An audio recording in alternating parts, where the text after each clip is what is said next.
it chapter by chapter, one bite at a time. So many adventures and mountains we can climb. Take it word for word, line by line, one bite at a time.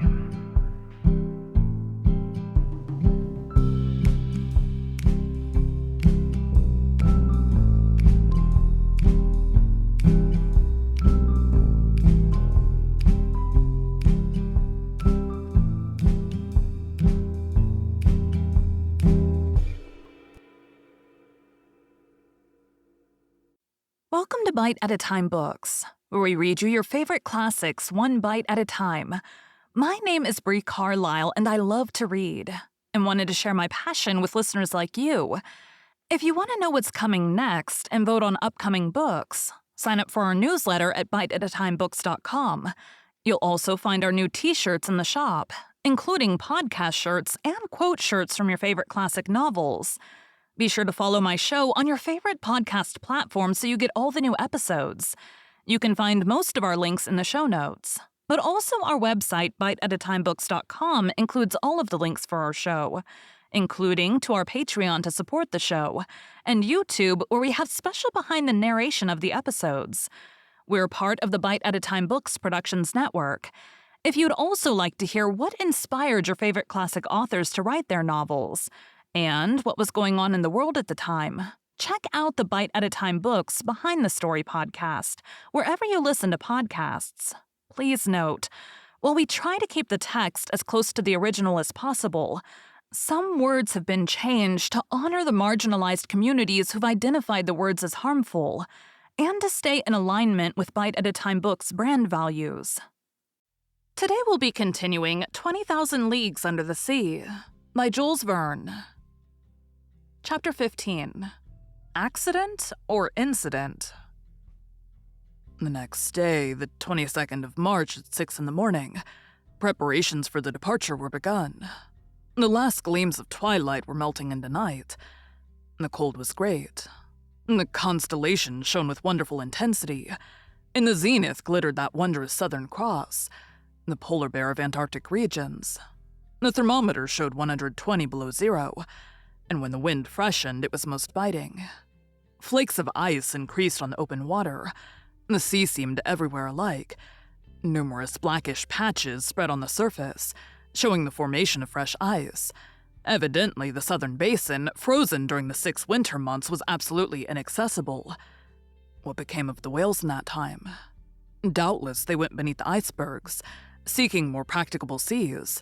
As to the seals and morses accustomed to live in a hard climate, they remained on these icy shores. These creatures have the instinct to break holes in the ice field and to keep them open. To these holes they come for breath. When the birds, driven away by the cold, have emigrated to the north, these sea mammals remain sole masters of the polar continent. But the reservoirs were filling with water, and the Nautilus was slowly descending. At 1,000 feet deep, it stopped. Its screw beat the waves, and it advanced straight towards the north at a speed of 15 miles an hour. Towards night, it was already floating under the immense body of the iceberg. At 3 in the morning, I was awakened by a violent shock. I sat up in my bed and listened in the darkness when I was thrown into the middle of the room. The Nautilus, after having struck, had rebounded violently. I groped along the partition, and by the staircase to the saloon, which was lit by the luminous ceiling. The furniture was upset. Fortunately, the windows were firmly set and had held fast. The pictures on the starboard side, from being no longer vertical, were clinging to the paper, whilst those of the port side were hanging at least a foot from the wall. The Nautilus was lying on its starboard side, perfectly motionless. I heard footsteps and a confusion of voices, but Captain Nemo did not appear. As I was leaving the saloon, Ned Land and Conseil entered. "What is the matter?" said I at once. "I came to ask you, sir," replied Conseil. "Confound it!" exclaimed the Canadian. "I know well enough. The Nautilus has struck, and judging by the way she lies, I do not think she will right herself as she did the first time in Torres Straits." "But," I asked, "has she at least come to the surface of the sea?" "We do not know," said Conseil. "It is easy to decide," I answered. I consulted the manometer. To my great surprise, it showed a depth of more than 180 fathoms. "What does that mean?" I exclaimed. "We must ask Captain Nemo," said Conseil. "But where shall we find him?" said Ned Land. "Follow me," said I to my companions. We left the saloon. There was no one in the library.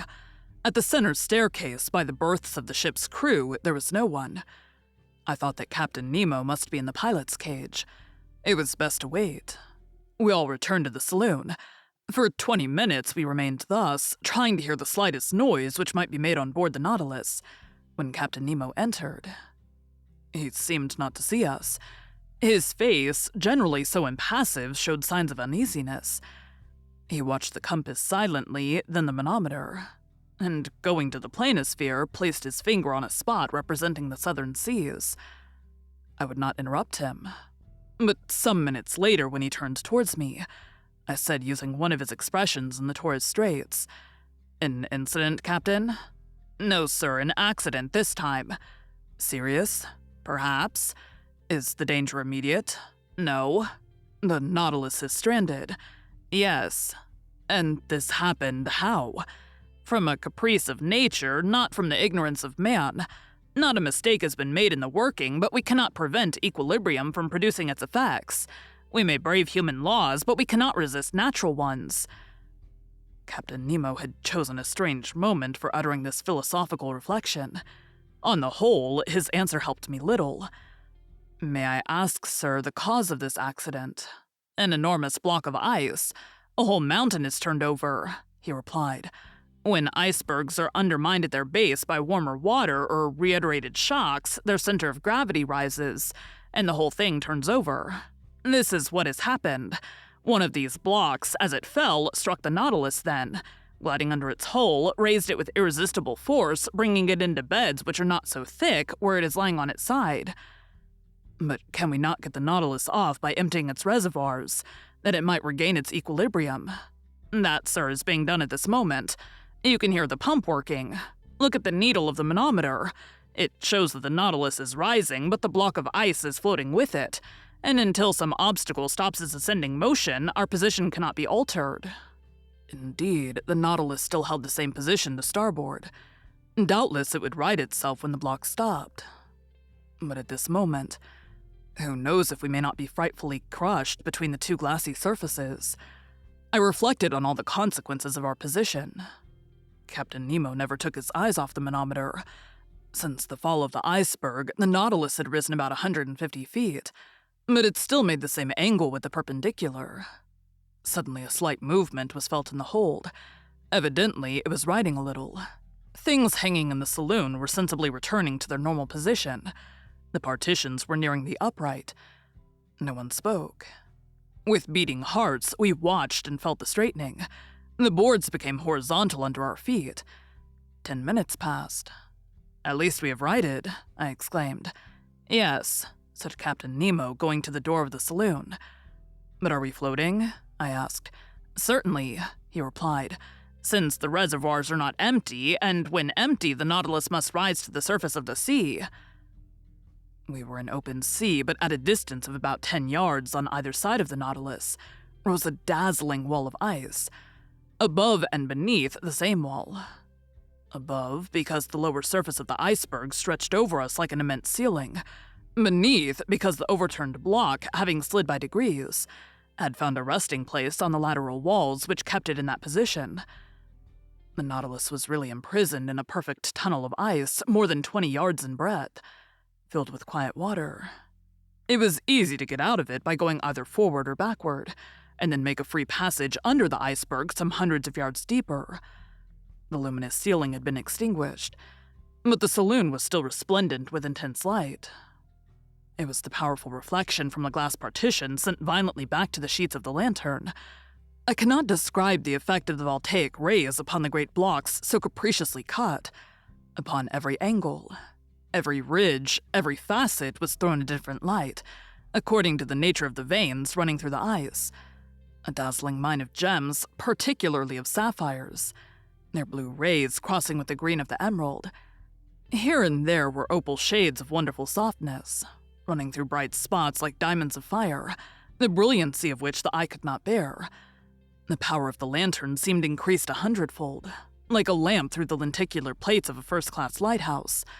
"How beautiful! How beautiful!" cried Conseil. "Yes," I said. "It is a wonderful sight, is it not, Ned?" "Yes, confound it, yes," answered Ned Land. "It is superb. I am mad at being obliged to admit it. No one has ever seen anything like it, but the sight may cost us dear. And if I must say all, I think we are seeing here things which God never intended man to see." Ned was right. It was too beautiful. Suddenly a cry from Conseil made me turn. "What is it?" I asked. "Shut your eyes, sir. Do not look, sir." Saying which, Conseil clapped his hands over his eyes. "But what is the matter, my boy?" "I am dazzled, blinded." My eyes turned involuntarily towards the glass, but I could not stand the fire which seemed to devour them. I understood what had happened. The Nautilus had put on full speed. All the quiet luster of the ice walls was at once changed into flashes of lightning. The fire from these myriads of diamonds was blinding. It required some time to calm our troubled looks. At last, the hands were taken down. "Faith, I should never have believed it," said Conseil. It was then 5 a.m, and at that moment a shock was felt at the bows of the Nautilus. I knew that its spur had struck a block of ice. It must have been a false maneuver, for this submarine tunnel, obstructed by blocks, was not very easy navigation. I thought that Captain Nemo, by changing his course, would either turn these obstacles or else follow the windings of the tunnel. In any case, the road before us could not be entirely blocked. But contrary to my expectations, the Nautilus took a decided retrograde motion. "We are going backwards?" said Conseil. "Yes," I replied. "This end of the tunnel can have no egress." "And then?" "Then," said I, "the working is easy. We must go back again and go out at the southern opening, that is all." In speaking thus, I wished to appear more confident than I really was. But the retrograde motion of the Nautilus was increasing. In reversing the screw, it carried us at great speed. "It will be a hindrance," said Ned. "What does it matter, some hours more or less, provided we get out at last?" "Yes," repeated Ned Land, "provided we do get out at last." For a short time, I walked from the saloon to the library. My companions were silent. I soon threw myself on an ottoman and took a book, which my eyes overran mechanically.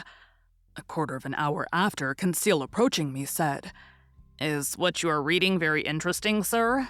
"Very interesting," I replied. "I should think so, sir. It is your own book you are reading." "My book?" And indeed, I was holding in my hand the work on the great submarine depths. I did not even dream of it. I closed the book and returned to my walk. Ned and Conseil rose to go. "Stay here, my friends," said I, detaining them. "Let us remain together until we are out of this block." "As you please, sir," Conseil replied. Some hours passed. I often looked at the instruments hanging from the partition. The manometer showed that the Nautilus kept at a constant depth of more than 300 yards. The compass still pointed to south. The log indicated a speed of 20 miles an hour, which in such a cramped space was very great. But Captain Nemo knew that he could not hasten too much and that minutes were worth ages to us. At 25 minutes past 8, a second shock took place, this time from behind. I turned pale. My companions were close by my side. I seized Conseil's hand. Our looks expressed our feelings better than words. At this moment, the captain entered the saloon. I went up to him. "Our course is barred southward?" I asked. "Yes, sir. The iceberg is shifted and closed every outlet." "We are blocked up, then?" "Yes." Thank you for joining Bite at a Time Books today, while we read a bite of one of your favorite classics. Again, my name is Bree Carlile, and I hope you come back tomorrow for the next bite of 20,000 Leagues Under the Sea. Don't forget to sign up for our newsletter at biteatatimebooks.com and check out the shop. You can check out the show notes or our website, biteatatimebooks.com, for the rest of the links for our show. We'd love to hear from you on social media as well.